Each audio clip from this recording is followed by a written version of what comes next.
Welcome to the Round Ball Podcast. Please like and subscribe. Thank you. All right, so today we're diving into some serious basketball history, folks. We're talking about Michael Jordan, the man, the myth, the legend. And look, we all know the highlights, the shoes, the championships. But today, we're going deeper. We're digging into the stats that fuel the whole greatest of all time debate. Exactly, because when it comes to Jordan, the numbers tell a story. And trust me, even if you think you know your Jordan stats, we've got some mind-blowing stuff for you today. Oh, I believe it. I was looking through the source material for this deep dive, and let me tell you, some of these stats are just ridiculous. We're talking straight up legendary. Like, where do we even begin? 10 scoring titles. 10. It's almost unfathomable, right? Yeah. And it really highlights just how dominant he was for such a long time. This isn't about one or two explosive seasons. We're talking over a decade of being basically unstoppable. Okay, get this. He also holds the highest career scoring average. Not just for the regular season. We're talking playoffs, too. Yeah. 30.1 points per game, like clockwork. Who does that? It's that consistency, right? I mean, you just knew what you were going to get with Jordan, night in, night out. Speaking of which, did you ever hear about Terry Cummings? Vaguely. Remind me. So Cummings actually outscored Jordan in a playoff series by a single point. Whoa, really? Yeah, back in '85. It's practically the only time it happened. And you know what's crazy? Yep. Jordan was a rookie. See, even when he lost, he almost won. Talk about competitive fire. But okay, back to consistency for a second. Are you ready for this? Jordan never, and I mean never, scored less than 15 points in a playoff game. Wow. Not once. Across 179 playoff games. That's insane. It's unreal. It really shows the difference between a great scorer and a legend like Jordan. The playoffs are a different beast, man. Pressure cooker basketball. And Jordan thrived under that pressure. He was born for it. Consistently showing up when it mattered most. And you know what else screams built for the big moments? That insane 40-point game streak he had. Multiple times, mind you. Nobody else even comes close. Right. Oh, and how about his 1993 finals performance against the Suns, averaging over 41 points a game? Just incredible. That record still stands, and for good reason. To average that many points over an entire series against that level of competition, it's absurd. It takes a different breed. It really does. Okay, stat heads, buckle up for this one. Most 50-point games in playoff history. I make yes. Jordan. Most 40-point games. Jordan. Most 30-point games.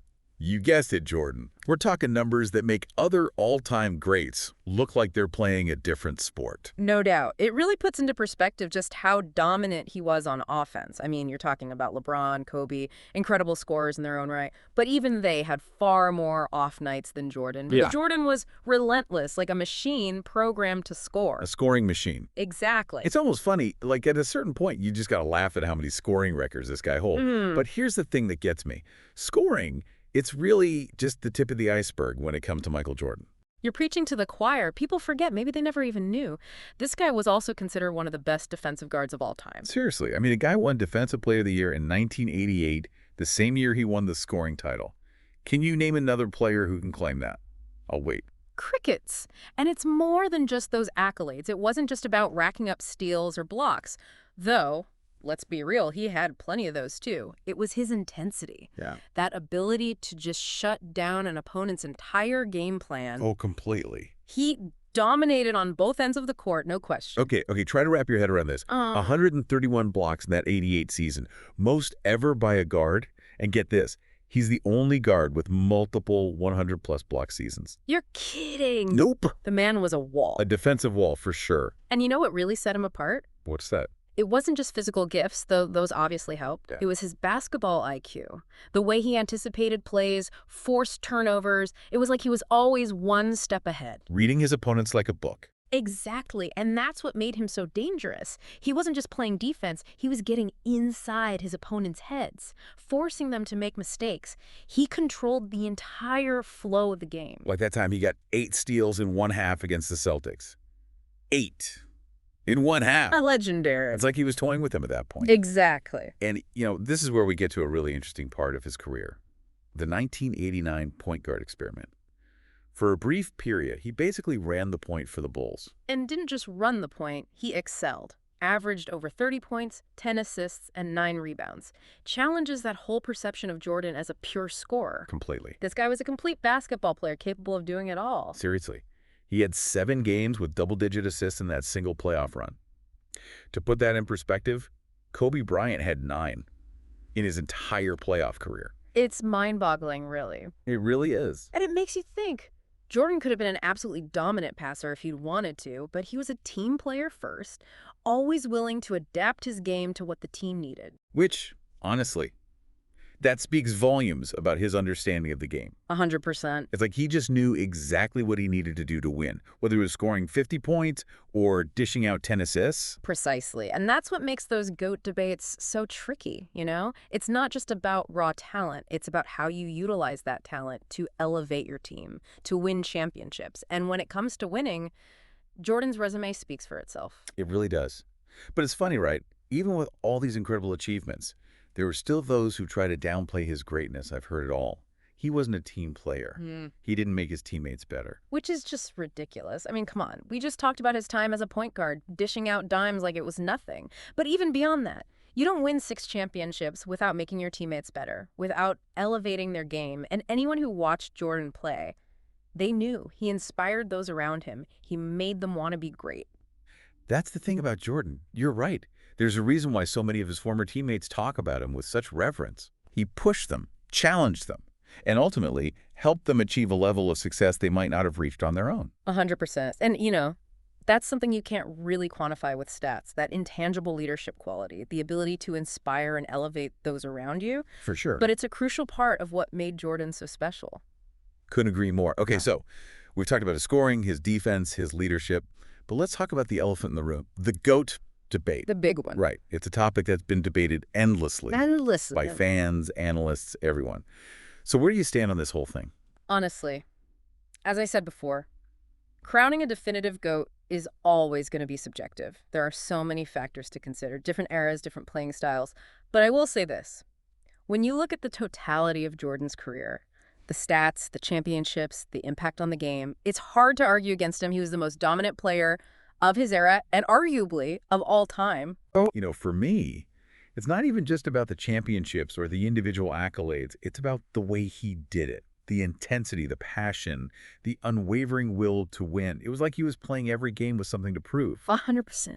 And that's what made him so captivating to watch. He wasn't just playing basketball. He was putting on a show. You're absolutely right. He transcended the sport in a way that few athletes ever have. And I think that's why his legacy continues to endure even all these years later. Exactly. And you know what? I think his stats, as mind-blowing as they are, they only tell part of the story.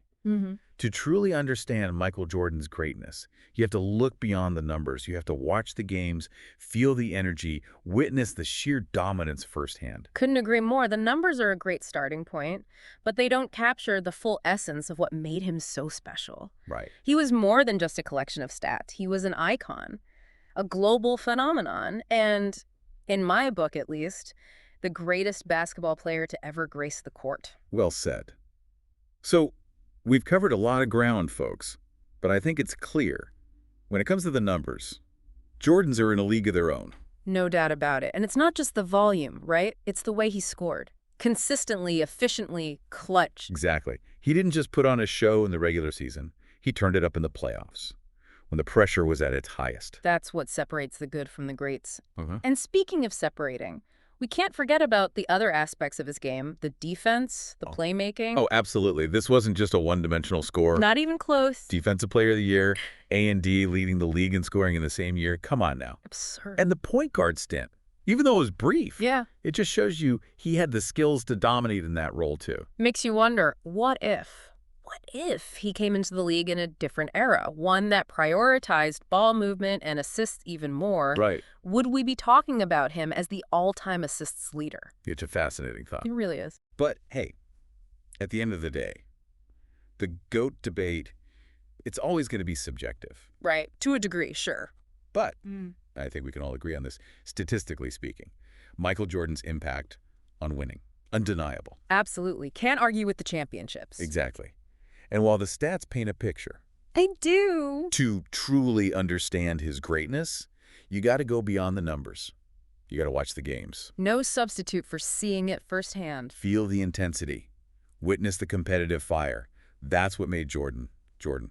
Well said. So, for anyone out there, anyone still doubting Michael Jordan's claim to the GOAT title, I encourage you, go back, watch the games, don't just look at the box scores. Feel the energy, witness the dominance. Couldn't agree more. You might just change your mind. And for those of you who already appreciate his greatness, well, hopefully this deep dive has given you even more reasons to marvel at the legend of Michael Jordan. That's all the time we have for today's deep dive. Until next time, keep exploring, keep questioning, and we'll catch you on the next one.